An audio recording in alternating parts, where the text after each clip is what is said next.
You're listening to the Q podcast. I'm your host, Kiana Canada, and this is where we discuss pressing issues that are shaping our world today.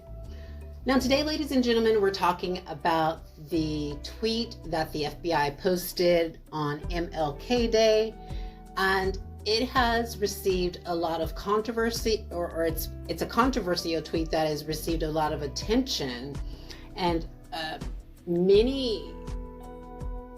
there are many activists and human rights defenders and Black radio hosts and possibly, I haven't seen, but maybe this will come up too, Black organizations are speaking about this particular tweet. So what is it? So the FBI tweeted yesterday, quote, "This MLK Day, the FBI honors one of the most prominent leaders of the civil rights movement and reaffirms its commitment to Dr. King's legacy of fairness and equal justice for all." I'm going to let you ponder on that tweet for a moment, and I'll explain to you why everyone is outraged.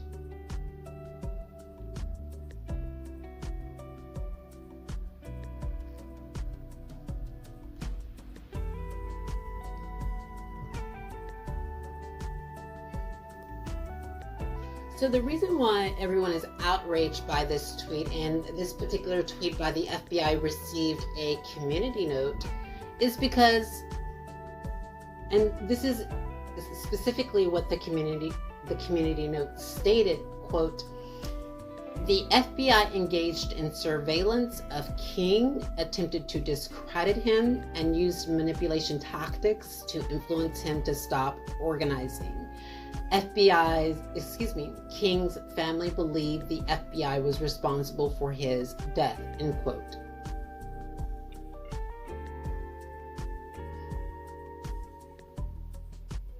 So you can see why the community is outraged, because there hasn't been any responsibility or accountability for how the FBI treated Dr. King.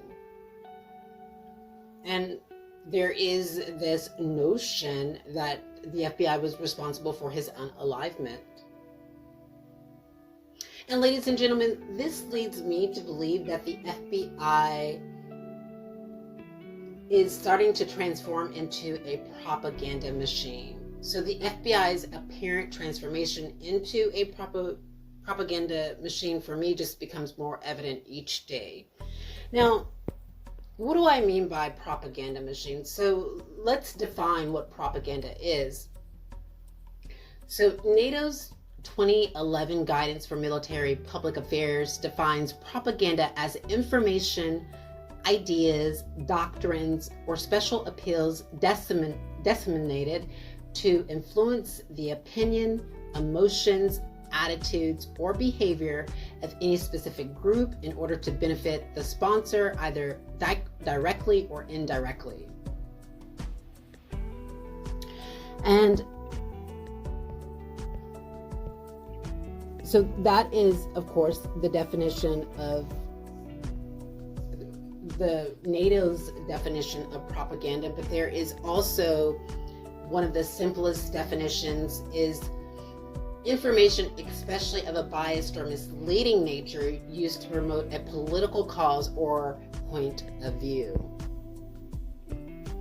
Now, the FBI's tweet can be looked at as misleading in nature, because the FBI did a lot of horrible things to Dr. King.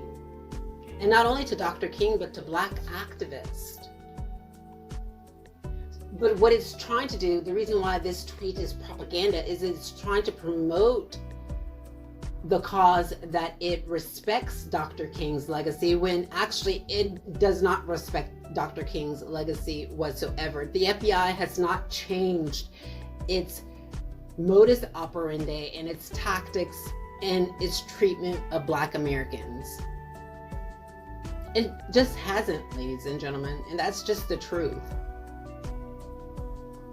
So you can see why how this can be viewed as political propaganda, because basically what the FBI is trying to do is to get society and anyone who sees this tweet on Twitter to, in their mind, to think that the FBI is respectful of Black Americans and that is respectful of civil rights leaders and that it respects Dr. King's legacy, when actually it doesn't.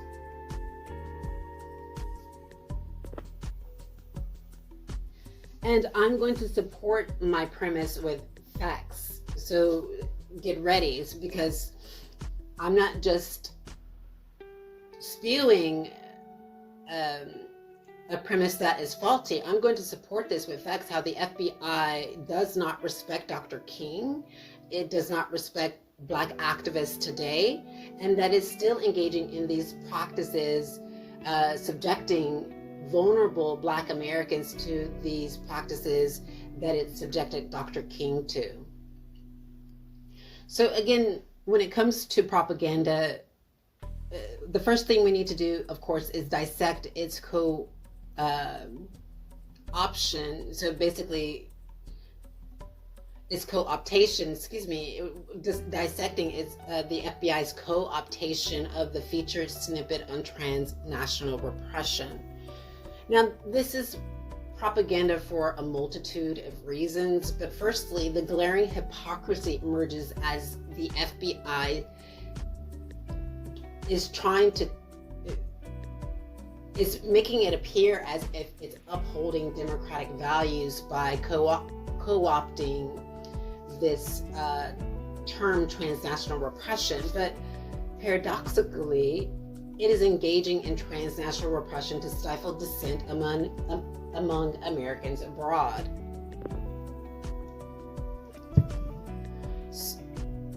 So this not only erodes the public's trust, ladies and gentlemen, but it also underscores a disconcerting willingness to compromise foundational principles for the sake of control.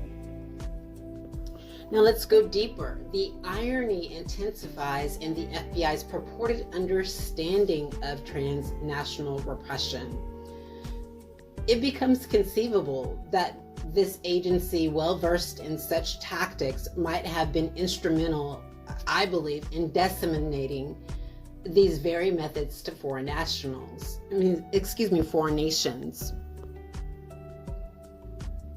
And what this does, it not only implicates the FBI in a global cycle of repressive strategies, but also it unveils a sinister complexity wherein this particular institution, ladies and gentlemen, entrusted with safeguarding democratic ideals, is inadvertently or advertently sown the seeds of authoritarian practices internationally. So if we view this from a socio-political perspective, the narrative raises profound concerns about the FBI's role in shaping the geopolitical landscape. This interplay between actions, rhetoric, and the erosion of democratic norms invites, I think, a critical evaluation of its purported commitment to liberty. And in my opinion, the FBI is not an institution that is committed to liberty. The persuasive argument here lies in the unsettling juxtaposition of the FBI's proclaimed values against its actions, fostering what I feel is a compelling narrative that challenges the agency's integrity on both national and global fronts. Now, again, this is my feeling on the FBI co-optation of the featured snippet, transnational repression. And we can look at this two ways. One, we can look at this as just a slap in the face for American citizens who are speaking out against human rights abuses abroad and are subjected to transnational repression by agencies like the FBI, who has attaches in foreign nations. Or we can look at it as the FBI should know the meaning of transnational repression, because it is, or the U.S. government should be cornerstone this phenomenon, transnational repression, because it is a country that engages in it all too well. Now let's get into the FBI's treatment of the Black community, and we're going to start with Dr. King. So we're going to go in deeper as to why this tweet by the FBI is so disrespectful. So the FBI subjected Dr. King to a variety of tactics, including bugging his hotel rooms, photographic surveillance, and physical observation of King's movements by FBI agents. The FBI's actions went beyond spying on Dr. King. So let's be clear. When they gathered this intelligence on Dr. King, the FBI sent anonymous letters attempting to blackmail him into suicide. And the agency also attempted to break up his marriage by sending selectively edited personal so what the FBI did was it sent selectively edited personal moments he shared with his friends and women to his wife. And so you can kind of see what the FBI was doing. Was the FBI was trying to make it appear as if Dr. King was committing adultery so Dr. King would take photos of his friends and people that probably really respected him, which of course were both men and women. And what the FBI would do was send pictures of just Dr. King and women to his wife. And ladies and gentlemen, please hear me out. The FBI is still doing this today.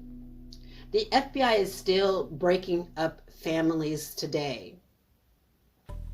If you are a Black activist and you have a certain tension with your family and you have been speaking very publicly about human rights abuses that are happening within the United States, and suddenly your family has changed, it is likely that the FBI is involved and is committing acts of transnational repression. That is exactly what transnational repression is. It's when governments reach beyond its borders to silence dissent. And one way to silence dissent is to try and turn the activists, the human rights defenders' family against them, because we know the FBI understands that the person loves their family and wants to be connected to their family. And the fact that their family is being fed negative information by the FBI and creating like a wedge between the family and the activist, the FBI hopes that the person will stop speaking out against human rights abuses. And again, this is not only is this creating division between families, an act of transnational repression when the activist is abroad, but ladies and gentlemen, it is also isolation to facilitate abuse. If the FBI and the US government can isolate you from people that care about you, it makes it so much easier for them to abuse you and to probably in some cases unalive you, because now your family is not connected to you. There's not going to be anybody that is going to question your unalivement or your abuse, and the FBI thrives on that. US government thrives on tearing up families. Ladies and gentlemen, please make no mistake about it. The U.S. government is a government that is creating terror on Black communities. And that is just the truth. And if you don't believe me, let's go in deeper. So in the 1960s, Fannie Lou Hamer, a Black voting rights activist, repeatedly indicated that the Bureau agents were a rotten bunch and that she was well attuned to how the FBI could manipulate the evidence she provided to track and discredit her. Now, you may say, well, Kiana, that's from the 1960s. That was a long time ago.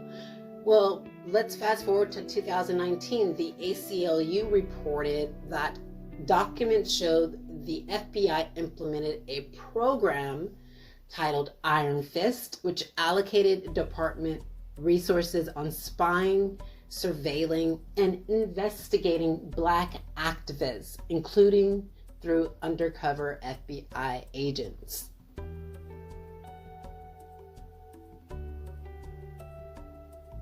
Ladies and gentlemen, this was only 5 years ago. And again, let's fast forward to 2023. This was just a year ago, or not even a year ago, because right now we're in the month of January. So this was just a few months ago. Politico found that the FBI misused surveillance authorities to investigate Black Lives Matter protesters. So you can see, ladies and gentlemen, how this tweet that the FBI published on Twitter is just an affront to the Black community, Black activists. It's an affront to Dr. King's legacy. The FBI has not taken any responsibility on how it's treating Black Americans. It continues to persecute us, and yet it has the nerve to publish a tweet like that. So we're going to go in deeper. So Ferguson activist Darren Sills was surveilled. Now this is we're going to get into his activism, but he was surveilled by the FBI and had a 900-page FBI-based record on his activism. Excuse me, an FBI record based on his activism. Now, who was Darren Sills? Darren Sills Jr. was an American racial justice, anti-police brutality, and anti-gun violence activist from Ferguson, Missouri. And ladies and gentlemen, he worked on the assembly line at General Motors. And in September 2016, he was found unalived by a firearm in a burning car. So first, someone unalived him with a firearm, and then they set his car ablaze. Now, St. Louis County Police alleged that they were investigating his death as a homicide, but they have not publicly identified any suspects or motives. It's important to understand that the black activists today grapple with the haunting specter of the FBI's alleged role in the tragic fate of Darren Sills. This, ladies and gentlemen, this chilling possibility underscores a broader narrative, compelling, I think, us to confront the pervasive persecution faced by Black activists by the U.S. government, where the pursuit of justice actually just becomes entangled with the ominous forces that seek to suppress our voices. And that ominous force is the U.S. government. Now, I'm not anti-government. I believe that there should be laws in place, and so I'm not anti-government. I'm not a I forget what the name of it is, where you don't believe in government.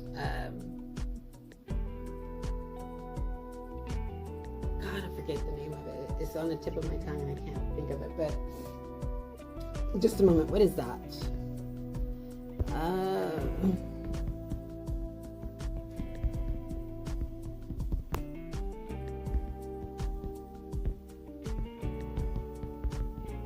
Anarchist. Okay. So I'm not an anarchist. I'm not a person who doesn't believe, who feels that there should not be government. I do believe that there should be government, but I don't think that government should be coercive and persecutory like the U.S. government is. So again, let's bring this back around. So now what we've done is we've seen the tweet that the FBI posted. We have a community note that explains why that tweet is offensive. We've gone into several instances in time from the 1960s to 2023 where the FBI is terrorizing the Black community. And now we're wrapping it up and focusing on responsibility. So the FBI's MLKDay tweet, ostensibly honoring Dr. King's legacy, is met with skepticism, and rightfully so, when examined in the context of the Bureau's historical persecution and mistreatment of Black civil rights activists extending beyond the era of Dr. King, as you have seen. The agency's failure to acknowledge or take responsibility for its past actions raises significant doubts about the sincerity of its commitment to justice and equality. Dr. King's experiences to reiterate, he was subjected to surveillance, discrediting attempts, and alleged involvement in and activists believe that the FBI was allegedly involved in his tragic end. But what this does, ladies and gentlemen, it paints a stark picture of the FBI's actions during a pivotal time in history.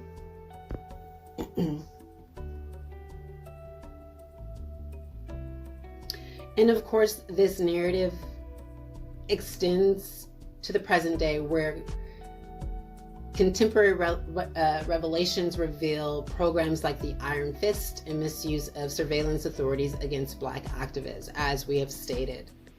So I'm just kind of summing up everything that we've gone through. And this was highlighted by the ACLU in 2019 and Politico's findings in 2023 regarding the Black Lives Matter protesters. So in essence, the lack of accountability for those actions that is still happening today, let's be clear, coupled with the ongoing persecution of Black activists, casts a shadow over the FBI's claim to honor Dr. King's legacy. The tweet, seemingly disconnected from the agency's historical and contemporary actions, invites scrutiny, challenges the sincerity of its commitment to fairness and equal justice for all. Let me say that again, because I want you to really understand. The FBI's tweet is disconnected from the agency's historical and contemporary actions. And we should scrutinize it because it is insincere, and its historical and contemporary actions demonstrate that it is not committed to fairness and equal justice for all, ladies and gentlemen. Without the FBI acknowledging and addressing its role in the mistreatment of Black civil rights activists, its attempts to celebrate Dr. King's legacy appears incongruent and for many difficult to take seriously.